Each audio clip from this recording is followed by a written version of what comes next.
ಜೈ ಶ್ರೀರಾಮ್ ರೀ ಎಲ್ಲರಿಗೂ. ಇವತ್ತು ನಾವು ಬಂದಿರೋದು ವಾಲಿಯ ಸಾಮ್ರಾಜ್ಯಕ್ಕೆ. ಇದೇನು ನೋಡ್ತಾ ಇರ್ಬೋದು ನೀವು, ಇದು ವಾಲಿಯ ಕೋಟೆ ಆಗಿರುತ್ತೆ.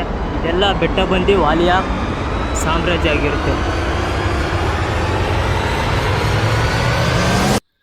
ಈ ವಾಲಿಯ ಸಾಮ್ರಾಜ್ಯದಲ್ಲಿ ಒಂದು ಮಾಯಾವಿ ಅನ್ನೋ ರಾಕ್ಷಸನ ಎಂಟ್ರಿ ಆಗುತ್ತೆ.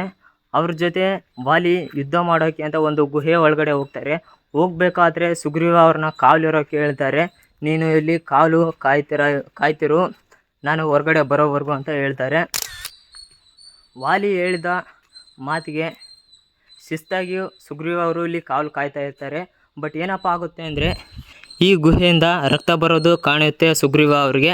ಅವ್ರೇನು ಅನ್ಕೋತಾರೆ, ವಾಲಿ ಅವರು ಒಳಗಡೆ ಸತ್ತಿದ್ದಾರೆ, ಮಾಯಾವಿ ರಾಕ್ಷಸ ಅನ್ನೋರು ಇನ್ನೂ ಬದುಕಿದ್ದಾರೆ, ಅದಕ್ಕೆ ಅವರು ಹೊರಗಡೆ ಬರಬಾರ್ದು ಅಂತ ಇಂಥ ದೊಡ್ಡ ದೊಡ್ಡ ಬಂಡೆಗಳನ್ನೆಲ್ಲ ಇಲ್ಲಿ ಹಾಕಿ ಮುಚ್ತಾರೆ. ನೀವೇ ಥಿಂಕ್ ಮಾಡಿ, ಸುಗ್ರೀವ ಅವರು ಇಂಥ ದೊಡ್ಡ ದೊಡ್ಡ ಬಂಡೆಗಳನ್ನ ಎತ್ತಿಡಬೇಕಾದ್ರೆ ಅವರ ಶಕ್ತಿ ಎಂಥದ್ದು ಅಂತ. ಇವಾಗ ಇದನ್ನು ಸ್ವಲ್ಪ ಓಪನ್ ಮಾಡಿದ್ದಾರೆ ಗೌರ್ಮೆಂಟ್ ಅವರು. ಈ ಗುಹೆ ಒಳಗಡೆ ವಾಲಿ ಮತ್ತು ಮಾಯಾವಿ ಅನ್ನೋ ರಾಕ್ಷಸ ಹೊಡೆದಾಡ್ತಾರೆ. ಆ ಜಾಗ ತೋರಿಸ್ತೀನಿ ಬನ್ನಿ.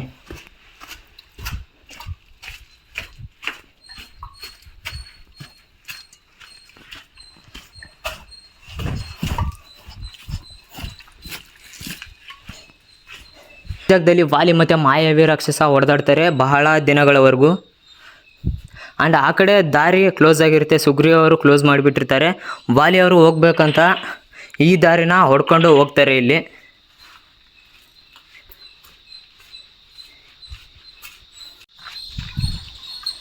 ಈ ದಾರಿಲಿ ವಾಲಿ ಅವರು ಈ ಗುಹೆನ ಹೊಡ್ಕೊಂಡು ಬರ್ತಾರೆ.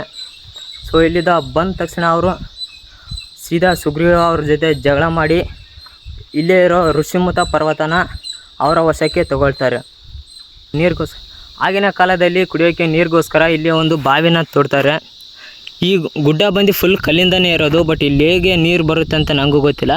ಯಾವಾಗಲೂ ನೀರು ಇರುತ್ತಂತೆ ಈ ಬಾವಿಯಲ್ಲಿ, ನೋಡ್ಬೋದು. ಅಲ್ಲಿ ಒಳಗಡೆ ಇಳಿಯೋಕ್ಕೆ ಪರ್ಮಿಷನ್ ಇಲ್ಲ, ಸೊ ಹೋಗಲ್ಲ ಅಲ್ಲಿ ನಾನು.